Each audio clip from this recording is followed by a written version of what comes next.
Assalamualaikum, salam sejahtera dan selamat kembali ke channel Abang.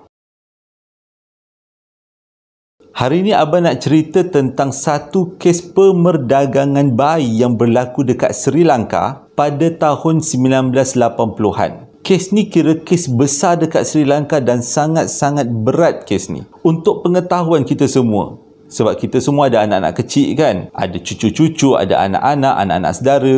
Jadi mungkin kes ni boleh jadi pengetahuan ataupun pengajaran untuk kita semua. Tonton video abang dari mula sampai habis. Kes ni berlaku pada 1980-an dekat Sri Lanka. Dikatakan wujud satu agensi pemerdagangan bayi. Siapa-siapa orang daripada luar Sri Lanka, contohnya orang Australia, orang Amerika Syarikat atau orang-orang Eropah yang nakkan bayi dengan harga yang murah, agensi-agensi pemerdagangan bayi yang dekat Sri Lanka ni bersedia untuk menyediakan bayi-bayi yang baru lahir untuk dijadikan anak angkat oleh keluarga-keluarga yang berkehendak. Pendedahan ini dilakukan pada tahun 2017, iaitu selepas 30 tahun kes ni berlaku. Dikatakan 11,000 orang bayi atau kanak-kanak telah diperdagangkan. Selalunya bayi-bayi ini akan dihantar ke negara Eropah. Sebelum dihantar, mereka ini akan ditukar identitinya lebih dahulu supaya tidak dikesan oleh pihak berkuasa.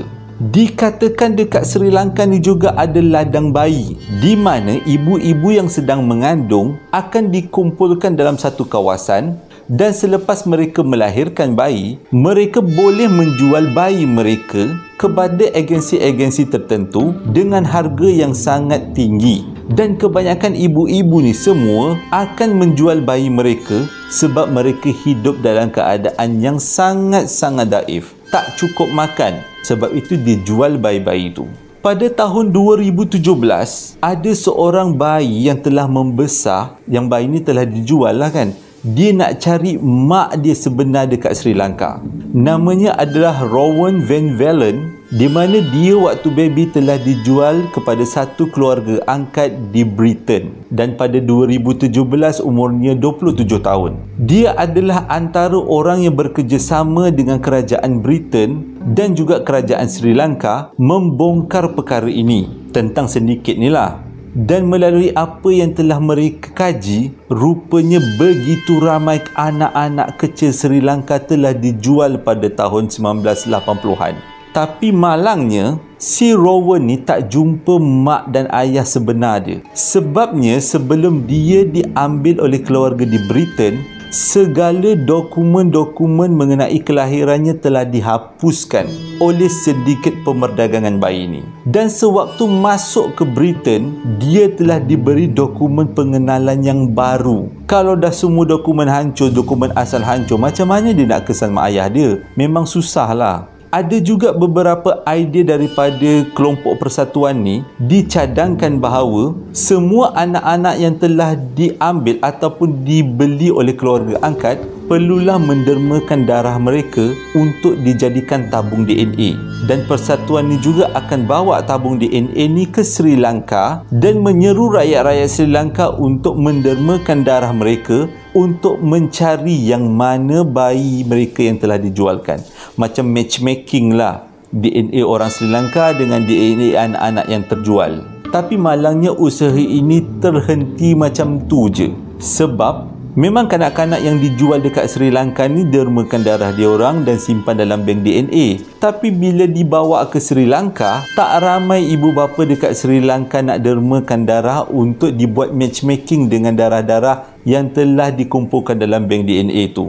Antara dokumen-dokumen yang telah dipalsukan sebelum baby ni dijual, yang pertama adalah surat beranak, yang kedua identiti ibu bapa kandung, dan yang ketiga nama anak tu sendiri. Dan semua ni diuruskan oleh agensi-agensi perdagangan bayi. Terdapat beberapa orang perempuan di Sri Lanka telah mengaku bahawa mereka telah dibayar dengan jumlah yang tinggi untuk menjadi bapa dan ibu angkat kepada bayi yang akan dijual. Dengan kata lain, sebelum bayi itu dijual, mak bapak sebenar ni akan dihapuskan identiti, diganti dengan mak bapak baru yang dilantik oleh agensi. Dan selepas semuanya lengkap dihapuskan, barulah baby itu akan dijual. Antara hospital yang terlibat dalam pemerdagangan baby ni adalah salah satu hospital yang terkenal dekat Sri Lanka, iaitu Hospital Matugama. Untuk satu baby yang dijual, si ibu bapa yang menjual akan diberi RM2,000 Sri Lanka bersamaan 30 USD. Alah, kesiannya 30 USD jual anak. Kalau 30 USD tu lebih kurang 120 lah duit kita untuk satu baby baru lahir. Tapi disebabkan kesempitan hidup kan, diorang nak tak nak jual lah juga, daripada anak tu membesar tak ada pendidikan, tak cukup makan kan. Waktu tu 1980-an, ekonomi Sri Lanka baru nak naik waktu tu. Satu dokumentari telah dibuat di Sri Lanka hasil usaha BBC untuk mengesan ibu-ibu yang telah menjual anak mereka. Terdapat seorang ibu yang membuat pengakuan yang dia telah menjual anaknya, tapi dia sempat mengambil gambar anaknya sebelum ia dijual. Dan perkara itu berlaku pada tahun 1989. Tapi dia tak ada bukti lain, hanya gambar tu saja sebagai bukti. Dokumen-dokumen semua telah dihapuskan. Ada lagi seorang ibu telah berani membuat pengakuan yang dia menjual anaknya, tapi dia tak risau sebab dia diberi dokumen. Jadi dia ingat bila anak tu dah besar, selepas 10 tahun dia akan trace baliklah, cari baliklah keluarga-keluarga angkat tu. Tapi selepas masa berlalu lebih kurang 15 tahun, dia cuba cari mana anak tu. Konon-konon nak jumpa anak dia balik lah lepas dia dijual. Tak jumpa pun anak dia. Sebab dokumen-dokumen yang disediakan oleh pihak penjualan bayi ini adalah dokumen-dokumen palsu. Dan dia rasa sangat menyesal dan kecewa. Sebab menjual anaknya macam tu je. Kira terpisahlah sampai bila-bila.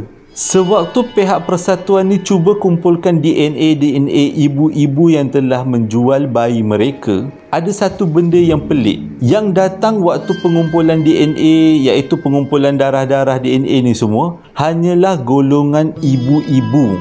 Golongan bapa langsung tak nak terlibat. Tapi setelah dibuat pemeriksaan, dibuat kajian, rupanya antara punca kenapa bayi-bayi ini dijual adalah kebanyakan perempuan ini mengandung luar nikah, ataupun perempuan ini telah ditinggalkan oleh suami disebabkan kesempitan hidup, dan si ibu ni tak tahu jalan lain, dia pun jualkanlah anak dia. Boleh kata keadaan mendesak yang membuatkan mereka berfikir ringkas macam ni. Pada tahun 1987, pihak polis telah menggempur satu bangunan. Dikatakan bangunan tu adalah tempat ibu-ibu berkumpul ataupun lebih dikenali sebagai ladang bayi.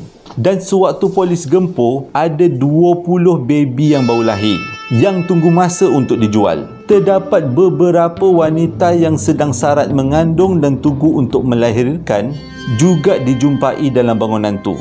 Bangunan tu umpama penjara sebab di sekeliling bangunan tu telah didirikan tembok setinggi 3 meter untuk mengelakkan daripada dikesan oleh pihak berkuasa dan juga untuk mengelakkan ibu-ibu ni melarikan diri.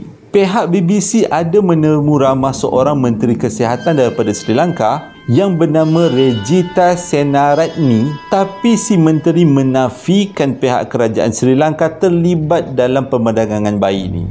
Dan si menteri memberi jaminan bahawa perkara ini tidak akan berlaku di masa akan datang. Pemantauan yang lebih ketat akan dilakukan untuk mengelakkan pemerdagangan bayi. Korang pelik kan kenapa abang cerita benda ni? Sebab abang nak menyampaikan sesuatu maklumat. Tapi kurang-kurangnya cerita-cerita macam ni menyedarkan kita benda-benda ni sangat-sangat perlu dipandang serius. Walaupun tak terjadi lagi dekat negara kita. Terima kasih sebab dah menonton video abang daripada mula sampai habis. Abang harap ini memberi pengetahuan tambahan untuk kita semua. Hingga berjumpa lagi dalam posting abang yang akan datang. Assalamualaikum warahmatullahi wabarakatuh.